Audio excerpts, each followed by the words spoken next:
While overrated, the Shogun was somewhat enjoyable. I will probably sound fairly harsh, because I am kinda harsh, but I wanna make it clear that I did like Shogun. It wasn't great, but it was far better than most things we got recently, which is probably why it got praised so much. While I agree it's important to celebrate good things when they come out, I also think it's important to keep our standards high. This is more so the bare minimum we should expect, not the full height of our expectations. With that being said, let's go into this review. Shogun is a period drama set in Japan during the rule of Hugizu Shitsu, the bit of time where they still use swords. And while Europeans did arrive, and with them guns, because that's just how we roll, outsiders are still a rare sight in Japan. As such, unfortunately, most of the talking is in Japanese, and you can't really just skip those bits. There's a lot of it, and most of the plot bits are in Japanese, so if you don't like reading, this might not be for you. It also contains a bit of nudity at the beginning, so maybe not the greatest thing to watch with the family. It's not Game of Thrones levels, but it is there, so be advised. The show starts with this English guy arriving in the Japans, but if you think this is the penultimate samurai, it's really not. Disappointingly so, actually. For all the faults The Last Samurai had, that movie was fun. While Shogun was interesting, it has some battles, more like small skirmishes with no sense of coherence or tactics, really. I won't go full nerd on this, but I will come back to it. But the fighting isn't really the focus of the show, not the physical fighting at least. The core of the show is more so about the political place of the high class. It's the story of a power struggle caused by some succession problems, with the other big chunk of the show, runtime, generally focusing on personal relationship of the main British guy, as well as a few others, and his slow embrace of this foreign culture. A classic fish out of water story. Now, the good and the bad. The good, it's not designed for modern audiences. Interpret that as you will. The pacing is great. The character work fairly good, and that combined with a decent plot means you keep looking forward to the next episode and you never really know what's gonna happen next. And that is something I rather value in a show, being unable to predict things. The visuals are also incredible. The sets are very realistic, the scenery chosen is gorgeous, and the cinematography was on point.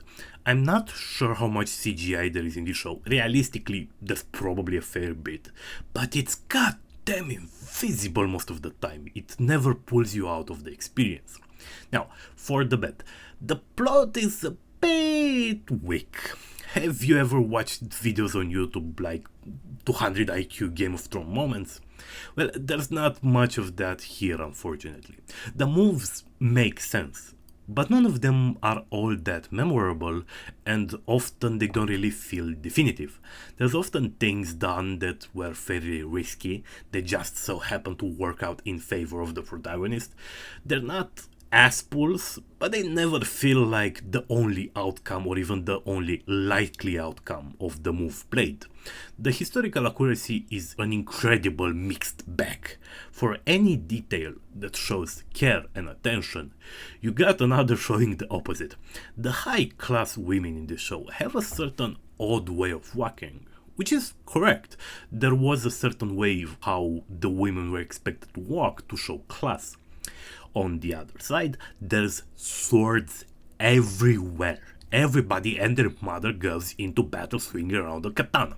Look, okay, the Japanese did have a certain love and fascination for the katana, and it was expected of the high class to own several. But they wouldn't go into battle with the damn thing, not if they had another option. Polearms like the naginata were the name of the game. But here, for whatever reason, they were mostly used by women? Couldn't tell you why. I heard people make various claims regarding the importance of historical accuracy in shows. Given it's not a documentary, supposedly you ought to cut it some slack.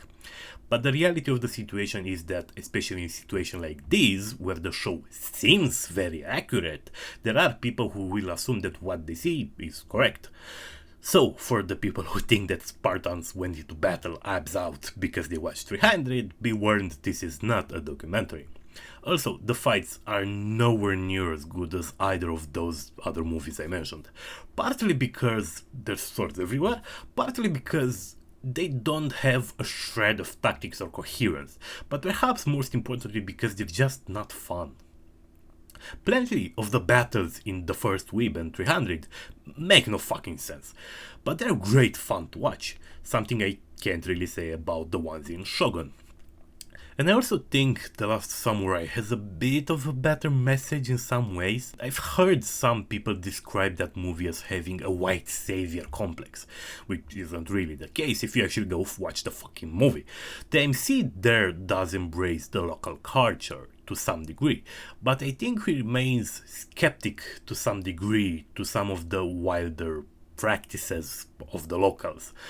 By the end of Shogun, the MC almost commits Sudoku. Maybe he is actually the first whip. Now, I do actually recommend it if you like period dramas, especially set in Japan. My sister is really into the Korean one for whatever reason. Also, if you like Game of Thrones type shows with political fights and stuff, but more so if you tend to not overanalyze things too much. Try not to think too hard about the squirrel, the metaphor might break.